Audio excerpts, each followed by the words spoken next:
Alright friends, let's dive right into it, with Darius for the Baron lane.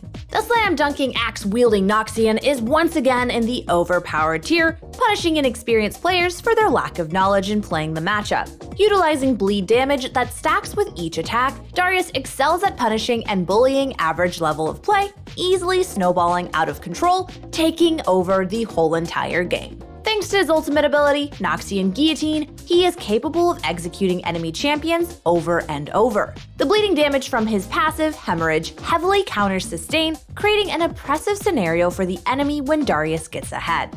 Though when kited and shut down early on, Darius struggles to climb back into the game. But doing so requires a prerequisite understanding of his playstyle, and if you don't have this knowledge before playing against him in lane, Darius will easily punish and take over the game. The next champion up is Pantheon, now in the A tier. Largely in part to the buffs in Patch 2.2a, his laning phase has grown substantially stronger. The AD buffs increase his auto attack damage, additionally scaling with his abilities to grant him stronger trade potential. Comet Spear can be used both as a ranged harass ability and to push out the minion wave. Doing so allows him to safely roam, which is Pantheon's strongest asset. Grand Starfall, his ultimate, allows him to teleport halfway across the map. Thanks to his point-and-click stun from Shield Vault, Pantheon's roams are incredibly devastating. Surprise enemies with a well-timed gank, locking down key targets for your team to capitalize on. His overall kit is very friendly to learn, without any complicated dashes and dodging maneuvers. Simply attack the enemy, block the damage, and roam the map. The last champion for the Baron lane is Teemo in the B tier. His performance has been dwindling, with stronger picks in the meta simply outshining him. Teemo is great at annoying the enemy and allied teams alike, providing minimal crowd control for his team while being a pesky hard-to-catch Yordle for the enemy. Since Teemo's very solo carry reliant, playing in the Baron lane where frontline lockdown priority picks are often seen, he's not the greatest in Wild Rift. With a proper lead and strong itemization though, Teemo's poison darts can be very stressful to play around. But as a squishy champion with no escapes in his kit, all you have to do is gang up on the little devil and lock him down to prevent him from being useful in the game. Here is the full Baron tier list. But let's move on to the jungle. Vi has dropped down a peg, standing now in our A tier picks. She's still a great jungler, but after receiving nerfs to her base armor and cooldown on her ultimate in Patch 2.2a, she's simply not as safe a pick as she once was. The increase in cooldown to Assault and Battery decreases the amount of time she can spam the ability, which is one of the biggest reasons why she's so powerful in Wild Rift. Of course, once she builds her base items, she'll play essentially the same. Vi is strongest once she acquires some gold and levels, specifically once she learns her ultimate and finishes her Triforce. A reduction in armor makes her more vulnerable to counter jungling in the early stages of the game, highlighting her biggest weakness and therefore slightly decreasing her viability. Next up, we have an early prediction of Rammus, the Armadillo. The spinning, fast-roaming jungler is suspected to be in the A tier, with strong crowd control, engage, and frontline potential. These are all aspects of a great jungler pulling team compositions together. Since new tank items were introduced alongside changes brought to existing tank itemizations, we believe Rammus will benefit greatly from said items. All of his skills, in theory, should fit perfectly into Wild Rift. Rammus passively gains movement speed while moving out of combat. This, compiled with items such as Dead Man's Plate, should allow for him to zoom around Wild Rift's small map with ease, pressuring lanes and acquiring map control. He has 3 crowd control skills in his kit: a taunt, a knockup, and a slow. And I'm sure you guys all know, crowd control is king. With the alteration to Thornmail's passive, which procs upon dealing crowd control, Rammus is sure to absolutely love the item.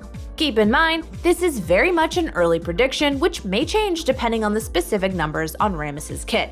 He's releasing very soon on April 22nd, so be on the lookout. The final jungler we have is Dr. Mundo in our C tier picks. In Patch 2.2a, Riot Games directly confronted the Sunfire Aegis rush that made Dr. Mundo an absolute monster. Nerfing his base armor, health, and even AD, Mundo's early levels are very easily exploitable. Without the base stats necessary for face tanking the enemy, Dr. Mundo jungle pick lacks the stats to outtrade the enemy. No longer as beefy as he once was, Dr. Mundo also suffers from the Sunfire nerf, since it substantially decreases his jungle clear speeds. This means Dr. Mundo will require a lot more time before he saves up enough gold to buy items become unkillable, making his impact on the game very low. Here's the full jungle tier list. Moving on to the mid lane, we have Galio in the S tier. Though his base numbers got nerfed for the late game, his overall kit remains very strong. Justice Punch, his third ability, throws him a significantly shorter distance. But since his ultimate remains unchanged, the map pressure he places on the entire team is still phenomenal. Galio excels at locking down the enemy team and still does great damage while doing so. Not really the typical mid lane AP carry, Galio provides more utility for a team fight than most other mid lane picks in Wild Rift. As long as his crowd control abilities stay untouched, the Galio pick will be powerful in Wild Rift.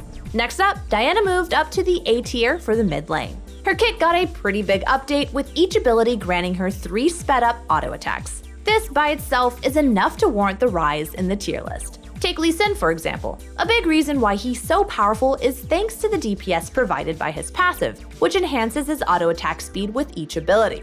Now that Diana has a similar skill, her combo potential rises drastically. The passive changes alongside the decreased cooldown on her base abilities allow her to be more relevant during the laning phase, which is without a doubt her weakest point of the game. Once team fights come around though, she can destroy the enemy team, utilizing her ultimate Moonfall, which casts an area of effect circle around her, dealing massive damage and knocking up and bringing her enemies in. The third champion up is Katarina. Katarina is a champion very reliant on acquiring an early kill, which then snowballs into a massive lead to overtake the game. Since Infinity Orb's total cost was increased by 300 gold, one of the AP mid lane assassin's biggest power spikes is delayed, preventing her from snowballing the game. Sitting at a B tier pick for this list, she's a very difficult to play and master champion that rewards mechanical prowess. Crowd control easily counters her, making her vulnerable to being bursted down. Keep in mind though guys, this is still a tier list for average players, and therefore assumes these players will not be playing the champion at the highest mechanical ceiling. We've all been giga smurfed on by a skilled Katarina player, and yes, she's a very strong champion, but you gotta know how to wield her. With great power comes great responsibility, quoting that one person. We said this in the intro already, but this is not a high elo tier list. Here are all the mid champions ranked. For the ADC, we have Kai'Sa up first in the S tier. She's been consistently very strong, dealing great damage to single targets and clumped up enemies alike.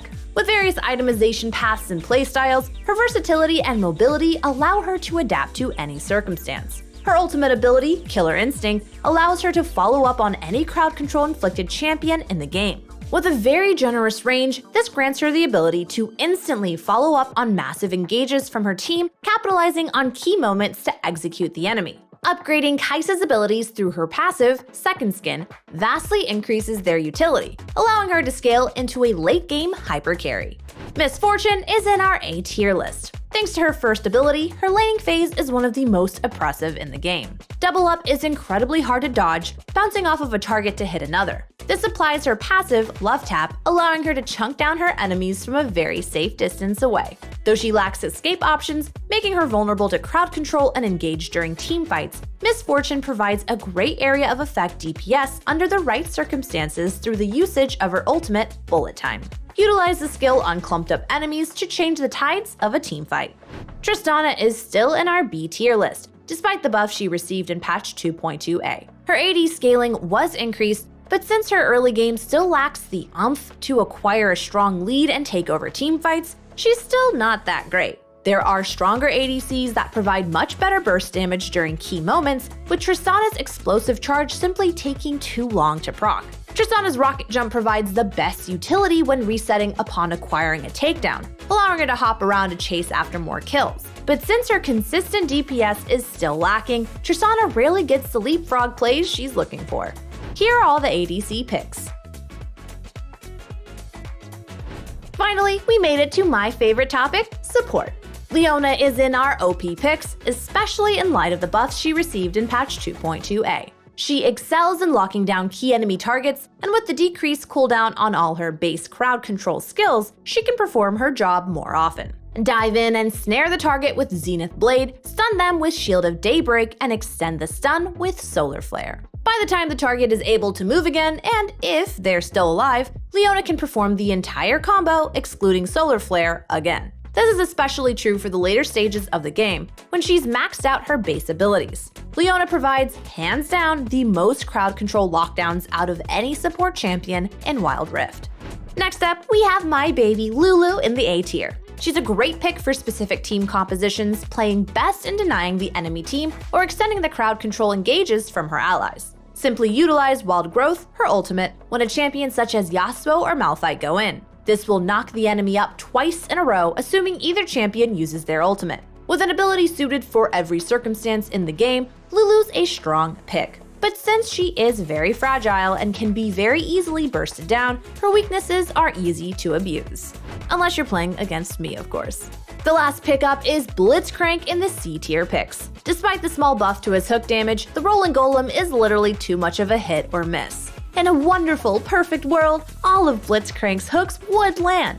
But since most players know how to play against him, and he's very easily punished and rendered useless once he misses his hook, Blitzcrank performs very poorly in most scenarios. Here are all of the support picks.